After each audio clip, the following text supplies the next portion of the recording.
Hello mga ka-bloom! Welcome to Binify!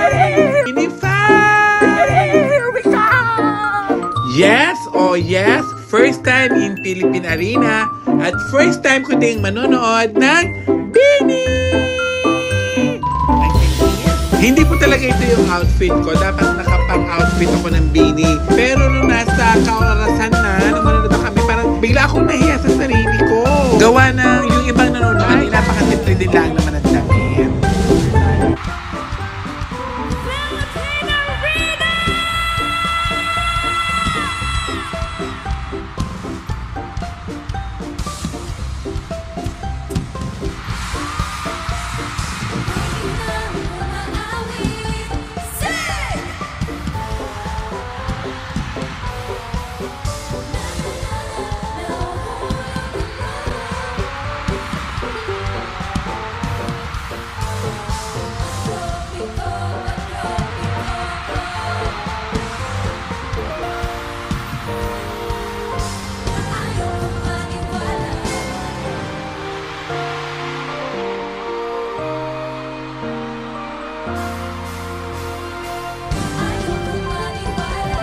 Ang tagal ko na hong hindi nanonood ng concert. Kaya nung manood ako ng concert ng Bini, ay naku po, talaga namang nagulat ako dahil ganun pala karami ang nanonood ng concert ng Bini. Nasa VIP standing po kami at aaminin ko na po sa inyo, bigay ho ng aking manager, Oji Diaz, ang ticket. Sa TikTok ko lang ho napapanood at sa mga Facebook, sa mga Reels, sa YouTube napapanood ang concert ng Bini, pero ngayon ho talagang andito ho ako live na nakikita sila. Ang bias ko si Bini Maloy, syempre taga-Amin, taga-Lemery, taga-Batangas, pero kung hindi si Bini Maloy, siguro si Bini Aya. Nagagandahan ako sa kanya, pero the rest of the group is magaling at talented. Alam nyo, bago ako pumunta dito sa concert, nag-iisip na ako na mapapanood ko at sabi ko sana makakita ako ng special number nila, yung solo-solo, yung talagang para mag-showdown sila at nakakaloka. Nangyari nga, meron silang solo-solo spot. Yes! Opo! Kaya ako mangula. Nagkaroon nga sila ng solo-solo spotlight. At talaga namang ang gagaling nila. Grabe. Pero sa solo-solo nila, kung tatanungin ako, parang feeling ko ang nag-excel. Wow, nag-excel. Nag-shine. Wow, nag-shine. Parang si Colette, si Bini Colette, nagandahan at nagalingan ako sa kanya. Si Bini Joanna at Bini Stacy, grabe, ang galing din nila. Nakakaloka sila. Si Bini Gwen, gusto ko yung mga napili ng...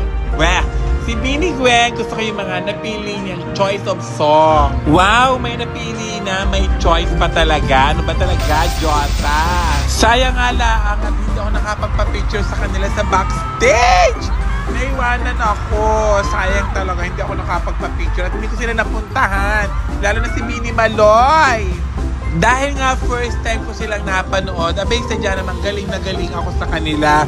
Para ako nanonood ng international singer.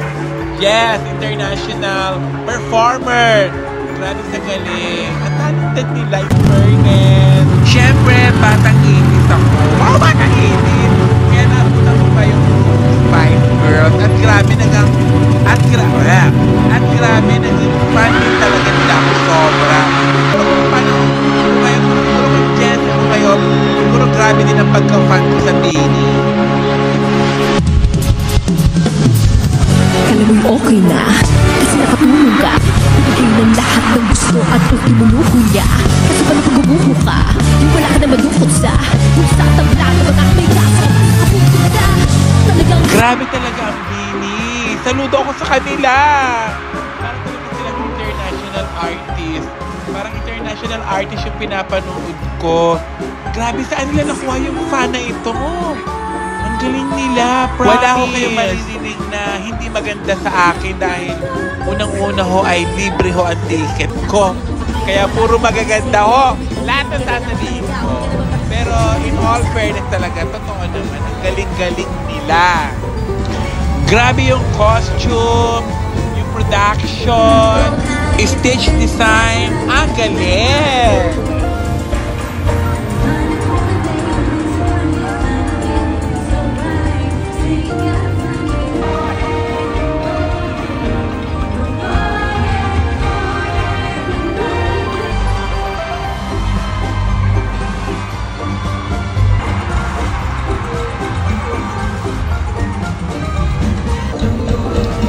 Grabe, naloloko ako tuwing tinitingnan ko yung mga fans.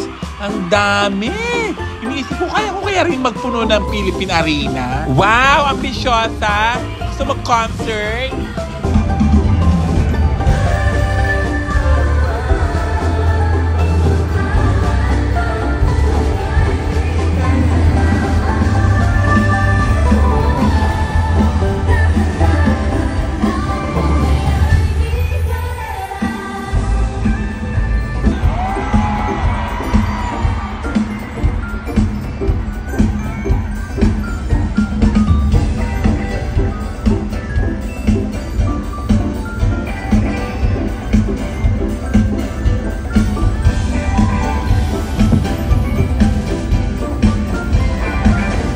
Iniisip ko, kung director ako ng concert na ito, ang naiisip ko sa production nila ay medley song ng Spice Girl or ng Sex Bomb Girls. Dahil nga may concert ang Sex Bomb, kaya naisip ko na din na baka hindi nila gawin yun. Basta mga medley song ng mga female pop noong 90s or mga K-pop, yung mga I want nobody but you. O yung kina Sandara, 21. Naisip ko lang naman iyon. Baka maganda rin gawin nila yung mga ganung medley song.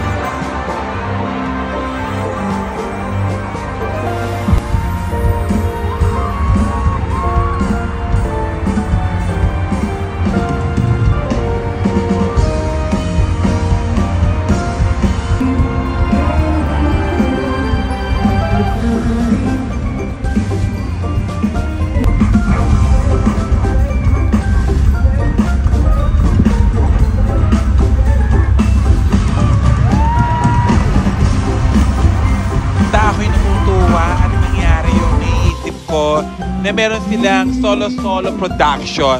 Okay na ako doon. At saka pala, yung ina-expect ko pala sa kanila, magkakaroon sila ng isang Christmas song or medley or isang part na merong Christmas song na kakantahin sila. Sayang, wala silang gayon. Yes, opo. Sana ho next year magkaroon sila ng Christmas album. O di kaya isang kantang pampasko dahil bagay na bagay yun sa kanila. At saka next year naman, I'm pretty sure na sikat pa din sila. Lalo na't marami pa rin bata, matanda, mga kabataan na nagkakagusto sa kanila.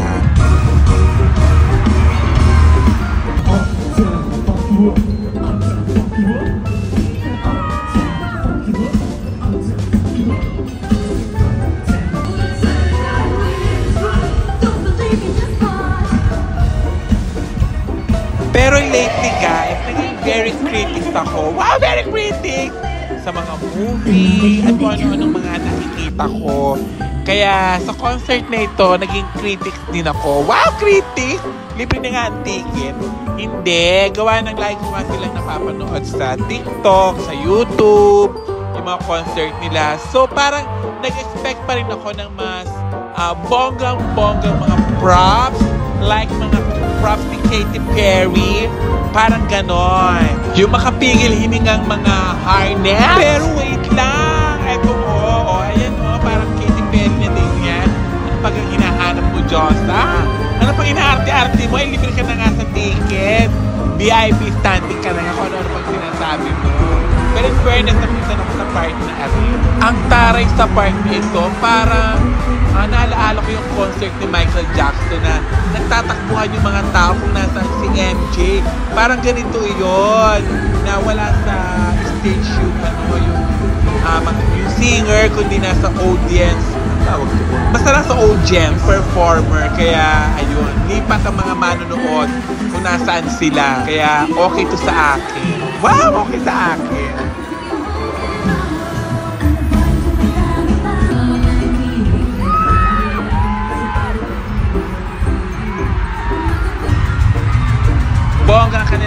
stage, ha?